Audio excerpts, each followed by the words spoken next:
I'm not going to tell you how to do optimal search with any admissible heuristic, just some restricted class, but still more than admissible heuristics.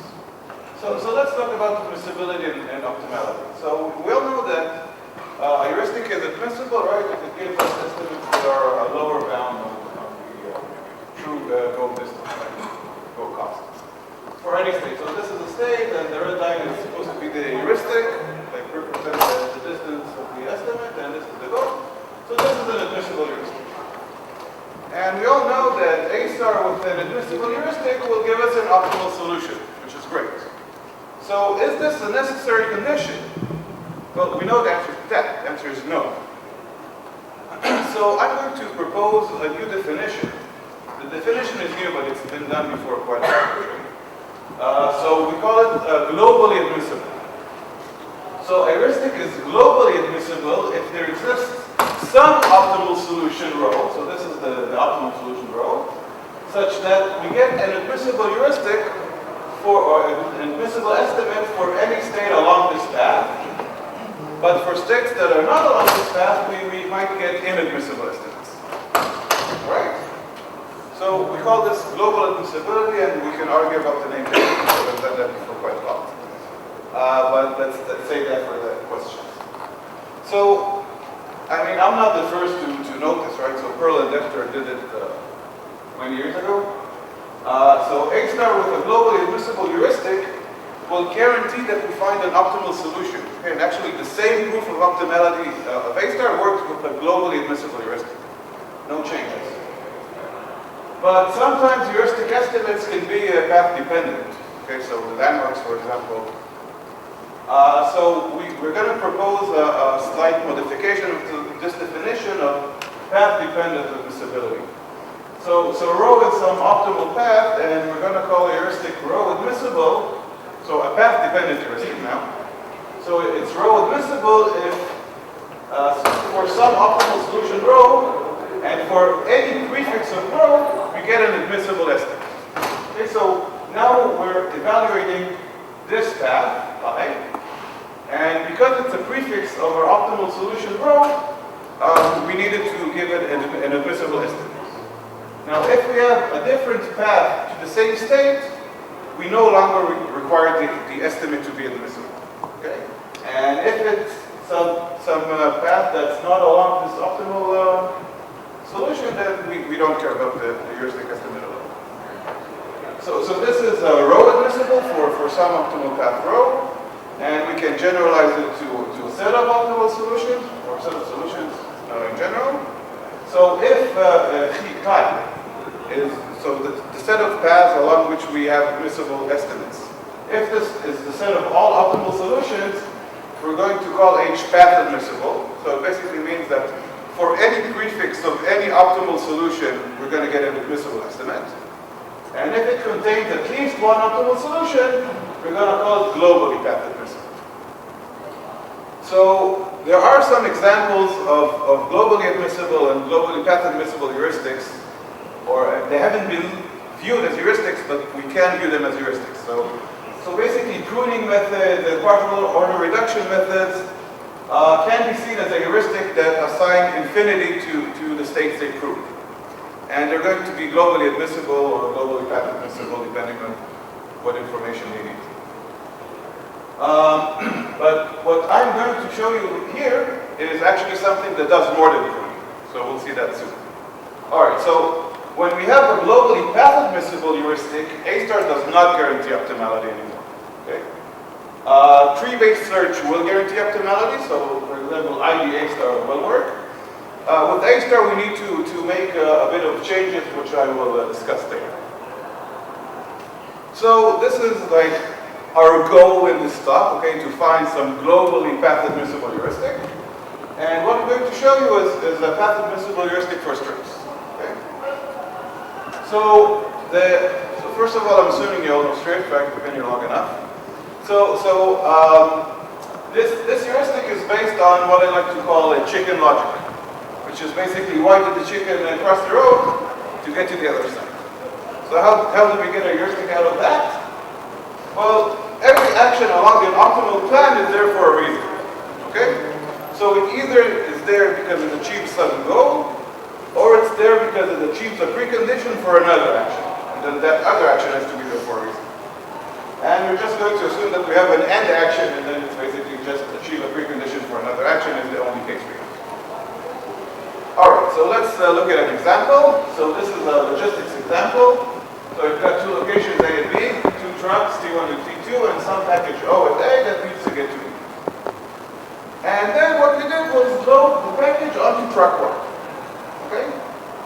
So we know that there must be a reason for applying that action. Okay? Or more formally, if this action is the beginning of an optimal solution, then there will be some action that needs it. So the only effect of load the package into truck 1 is that the package is in truck 1. So that means that any optimal continuation of this path, any continuation of this path into an optimal plan will have some action which requires that O is in T1. Okay, so it will have some action which is preconditioned on this.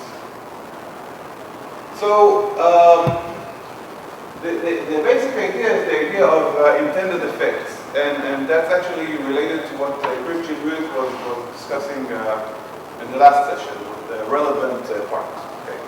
But the intended effects is not just what's relevant for one path, but what's relevant for all the paths, so all possible continuations. So a set of propositions X, which is a part of the state reached by pi, okay, is an intended effect of path pi.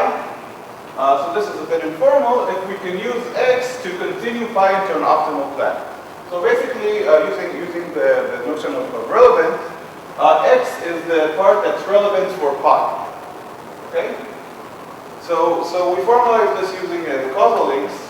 So by using X, we mean that there's a causal link between pi and the continuation that consumes something in X. I'll show that later. So first of all, causal link, just in case somebody missed that last 3 times we had it at this conference.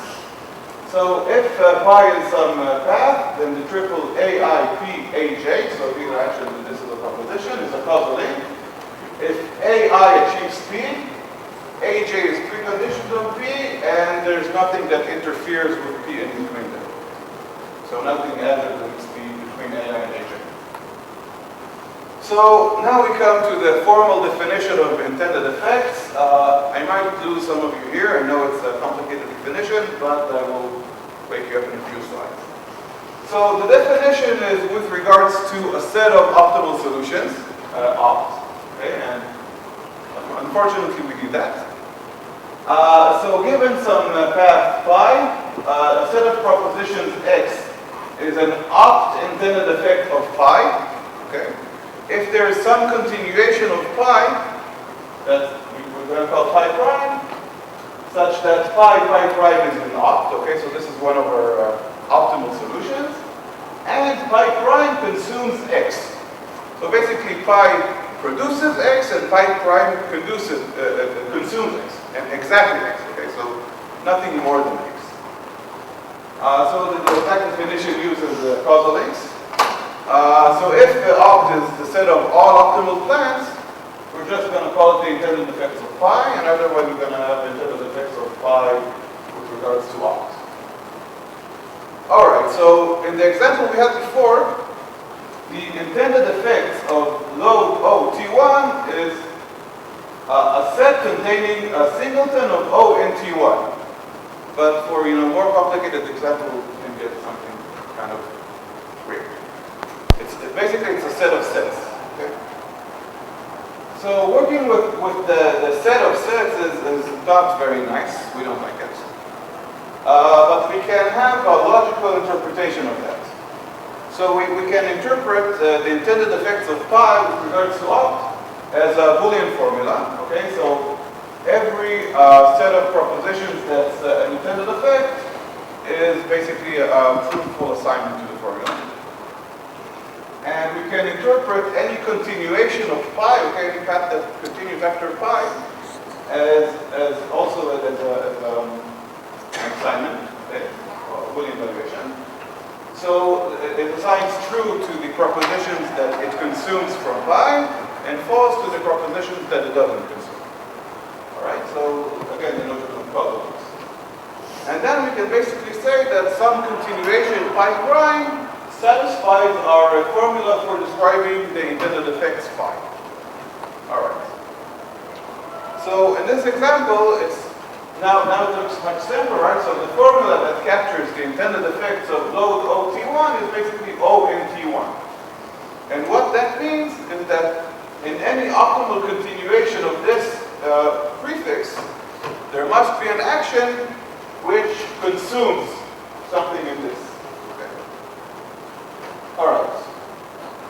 So this is the theorem that says that basically the landmark or the formula must be obeyed or must be used.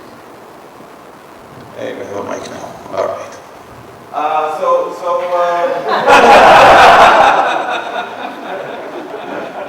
I'm halfway through. Okay. So basically it says that if we have a formula for describing the intended effects of pi, any continuation will satisfy the formula. Okay, so that's kind of obvious. So unfortunately, and if you have any intuition with landmarks, it's p-spaced hard to find the intended effects. So the good news is we can approximate them, or rather, if we have an approximation, we can use it. So if we have a superset of the intended effects, then it will still give us a valid constraint. Okay, so we can still use that. So what I'm going to show you now is one possible technique for approximating the intended effects. And if I asked you before, with all the sets and definitions, you can now wake up, because now we're getting to the intuition part. So the intuition here is very simple. The set of propositions x cannot be an intended effect of pi if there's a cheaper way to achieve x. All right? So if we have a path pi and it achieves something, then x, some part of what it achieves, cannot be an intended effect of pi if it can achieve only that part cheaper. So before I get to this more formal definition, so let's think of it. So path pi achieves A and B, all right? So assume pi has a cost of 5. If I can achieve A with a cost of 4, then that means that A cannot be an intended effect of pi. So that means I'm going to need to use B as well. I might need A as well, okay, but I'm also going to need B. Otherwise, pi will not be the beginning of an optimal plan. So this is the intuition I want you to keep in mind. All right, so assume we have some library of shortcut paths. Then x cannot be an intended effect of pi if we have some shortcut in our library that's cheaper than pi and achieves x. All right, so that's the intuition I was just telling you about. So let's look at this example, and I'm also going to show you what we call the causal structure. Okay, this is nothing new. It's basically the actions and their causal links. So we have these two tracks here, T1 and T2, and they're starting at A. And then track 1 drives from A to B. And then track 2 drives from A to B. And then track 1 goes from B to C, and from C to A. So you can see the causal structure here. So drive T1 AB supports drive T1 BC, and that supports drive T1 CA. And we also have drive T2 AB. So this is our path pi. And this is a shortcut, okay, drive T2 AB, which reaches the same state. So if I have a shortcut that reaches the same state exactly, then I know I can prune pi. But if I have something that achieves part of what pi achieves, then I can use that in a more, or in a heuristic. So I'll show you how. All right, so we like logic. Okay, it's much better than working with sets. So assume we have this library L, and we have a path pi. So we can express our approximation of the intended effects by a CNF formula. So for any path, for path pi and for any path in our shortcut library pi prime, which is cheaper than pi, basically what this means is that I need to use some proposition that pi achieved and pi prime did not. Okay, so for each path in the shortcut library, I have a clause which says that I need to use one thing, at least one thing that pi achieved and pi prime did not. And if pi and pi prime reach the same state, then I basically have an empty clause, and I know it's a unsatisfiable formula, and I can prune the state. All right. So I have this formula, and I can interpret it as basically an existential optimal landmark. So it's not a regular landmark, okay? It doesn't have to be satisfied by any plan, but we know that there is at least one optimal plan which must satisfy this, okay? So this is why we call this an existential optimal disjunctive action landmark. So the actions that have preconditions that satisfy this are the disjunctive action landmark. All right. So one thing I have to tell you is how we get our shortcut library. So the first observation is that, sorry, it doesn't have to be static, okay? I can generate it on the fly for every state, for every path, actually, that I evaluate. So what we do is we look at the causal structure, which I showed you before, and we basically try to remove parts of the causal structure and to create a shortcut, okay? So if you look at this example, by removing this chain, I get the shortcut. Right, so I will not go into the exact details of what we do with the causal structure. We have some cases that we try to find, and you can read the paper if you want.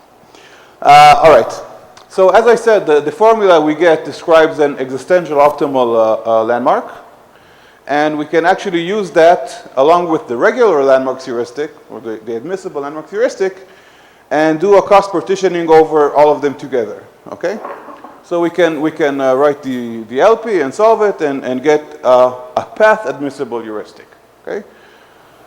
So, as I said, A star will not guarantee optimality with that heuristic because it's not admissible, it's path admissible, or it's actually opt path admissible, okay? When opt is the set of opt intended effects that we use. So what we need to do is basically, so if opt is the set of all optimal plans, what we need to do is modify A star to reevaluate a state, the heuristic value of a state, every time we find a cheaper path to it, okay? So if we reach some state via a suboptimal path first, then our heuristic is not going to be guaranteed to be admissible. So we need to reevaluate.